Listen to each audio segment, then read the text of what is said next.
Our next guest is Joe LaPorto. Joe is a passionate grassroots activist. He's a freelance writer and a speaker. He's actually testified numerous times before the New Jersey legislature. He's written articles and policy papers on a variety of Second Amendment, civil liberties, and civil rights issues, and is a regular guest on Gun for Hire Radio. He is a director of the Civil Liberties Policy Research Center in New Jersey, and that is a state-level think tank out in New Jersey. He's a member of the National Rifle Association. He's a life member of the Second Amendment Foundation and a member of the Federalist Society. He's a lifelong resident of New Jersey, which you'll see by his accent when we have him on. And he's a graduate of St. Peter's University and Seton Hall University School of Law. He lives with his wife and 4 children in the beautiful state of New Jersey. Joe, welcome to the show, my friend. Thank you for having me. It's a great pleasure to be here and join you for this episode. Absolutely. So talk a little bit about the kind of advocacy work that you do in New Jersey, which, by the way, for those who don't know, New Jersey and California are in a neck-to-neck tie in a race for being the worst Second Amendment states in the union. So I know you have a lot of work that you do. So describe some of the work that you do in New Jersey. Yeah. So I serve as the director of legal operations for New Jersey Firearm Owners Syndicate. We are a 501c4 nonprofit, so that allows us to engage in a broad sweep of activism, both in terms of litigation and court, which many groups are involved in, but that also allows us to engage in certain political activity as it relates to things like lobbying at the state and other levels. And we'll talk a little later, but we get as deep into the trenches as we can around here. So that's our group. We're running the gambit as far as the types of advocacy work that we can do inside the state of New Jersey. Here, deep behind enemy lines. Deep behind enemy lines. I know that feeling. And one of the things we've actually talked a little bit about this. We've touched on it with Joe Petrolino John Petrolino. But Joe, you guys are working on there's a fee scam that you guys just helped reverse in a section of New Jersey. Talk about that, touch on that, and where are we with that, and just tell us a little bit about that victory. Yeah, so that's an interesting project that we're working on. It's one I'm glad we're having this conversation, because we absolutely envisioned when we started this project that this would be something that we would export to other states in a similar situation, and California is absolutely one of those states that we ultimately want to influence on this. As you know, there's lots of different areas of gun control that are being litigated in various, stages and across the United States in almost every district, in almost every circuit court. An area that is getting increasing attention is fees and taxes on a right. There's a lot of case law out there that deals with, let's say, First Amendment rights, taxes on, let's say, ink and paper in the newspaper industry, taxes on religious items. These are well-trotted cases that have, there's a long-standing tradition of binding precedent on those topics, and it's pretty clear through the majority of that the courts almost universally reject the idea that taxes can be applied to a constitutional right. Similarly, poll taxes and voting, uniformly rejected by courts for over a century. So the question is, how do we get a similar result on the Second Amendment? The Bruin Court made it clear that the Second Amendment is not a second-class right and should be treated the same as all other core fundamental rights. So we're driving towards that end goal of getting broad declaratory relief on the question of whether or not you can apply high fees as a barrier to exercising a core right, namely the right to keep and bear arms. But in the interest of advancing the ball, we saw a unique opportunity. Now, the way that the state of New Jersey structures things, and it's a little unique vis-a-vis other states, we have a state-level statute that sets a statutory fee for the application of for a concealed carry permit, amongst other firearms related licenses and permits. But in the wake of the Bruin decision, New Jersey, sort of having a temper tantrum, decided that, well, if we have to start issuing them, then we're going to just make this process as difficult as possible. So they took what was already a pretty high fee for what many states would charge for a concealed carry permit. It was about $50 prior to the change in the law in December of 2022, and they increased it to $200. And they made that a statewide mandate. But the way that they structured things here was they parsed it out in the statute and said the state police is going to provide some infrastructure for the processing of these applications. And so a portion of this is going to remain at the state level.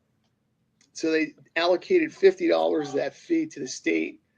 And then they mandate this $150 local permit fee that gets paid to the issuing department in New Jersey, would apply to your local police department in order to obtain a permit. So it requires that local police department collect the $150 fee. So we saw that as an opportunity because essentially once that $150 fee hits the municipal coffers, it's up to the municipality to do with their money what they choose to. They have full discretion over their budgets and how they choose to do things vis-a-vis their residents. So, and John Petrolino was a driving force behind this too. I need to give full credit to him, and that sort of starts to tie in some of the bigger groups that we worked with on this. But we were ultimately able to go before the Englishtown Mayor and Council in Monmouth County and get them to pass a resolution that would fully refund the municipal portion of the fee. So now an applicant in Englishtown pays that $150 as per the state statute, and the moment that application fee is paid, he can then go over to town hall and get a refund. He or she can get that money refunded back. The full $150 can be sent back. Now, obviously, the goal, which is amazing. Yeah, that's an amazing accomplishment. Yeah.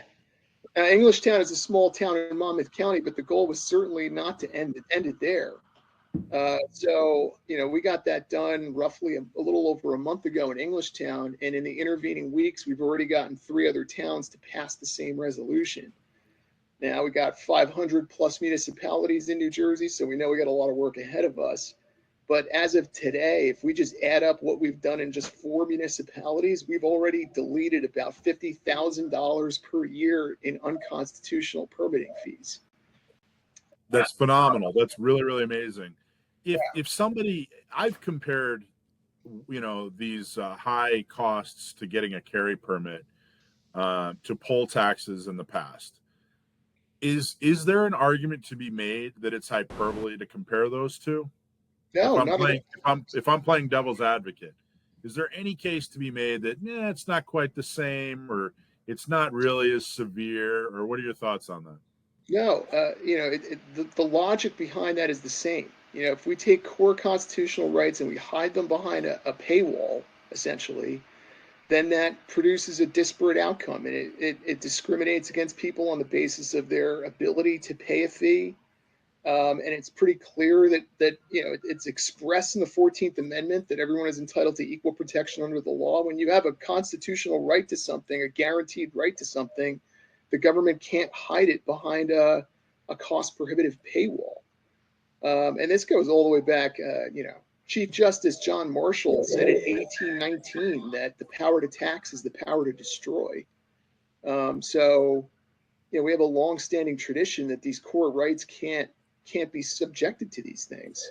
It's just, it's novel as it relates to the Second Amendment because it was only, fairly recently, McDonald was only, 15 years ago, that the Second Amendment was deemed to be, not just an individual right, but applied to the states. So we're in a relatively short window here where we have a much broader interpretation and understanding of the Second Amendment. So now we just need the courts to catch up on this issue too. Again, Bruin is clear. I agree. One thing I want to point out about this victory, and correct me if I'm wrong, but from my understanding of this victory, gun advocates, we tend to focus on lawsuits a lot, and lawsuits are crucial. They're important. But I think it's one thing that I'm trying to emphasize and bring back and show the importance of. And one thing I think we've lost is, grassroots advocacy. And this victory wasn't a judge, making a ruling, in a $1 million lawsuit. This was grassroots advocacy. It was getting the right person elected, holding them accountable, or basically educating them and saying, hey, look at what's going on. It's not right. Here's why. We got you elected for a reason. And that these results are because of that. Am I right about that?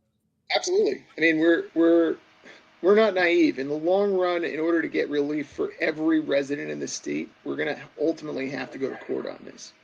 But as I said, we got that first slug that so far 50,000 per year deleted without spending a single dime on lawyers or lawsuits. And that's just through sort of grassroots advocacy work and burning some shoe leather. I've personally been traipsing up and down the state, going to town council meetings and just essentially asking nicely. Now, again, could we possibly get to 500 plus towns in New Jersey to all uniformly reject that? I think it's unlikely. We're probably going to get towns that are reticent to do this or just not politically aligned on the issue. And the goal is not to overpromise on this, but let's just put it this way. If we got even 10% of the state of New Jersey to uniformly reject these fees on the basis that they're unconstitutional, that is going to be persuasive information to courts and lawmakers. And that was, again, accomplished with nothing more than some shoe leather and some sweat equity and some effort.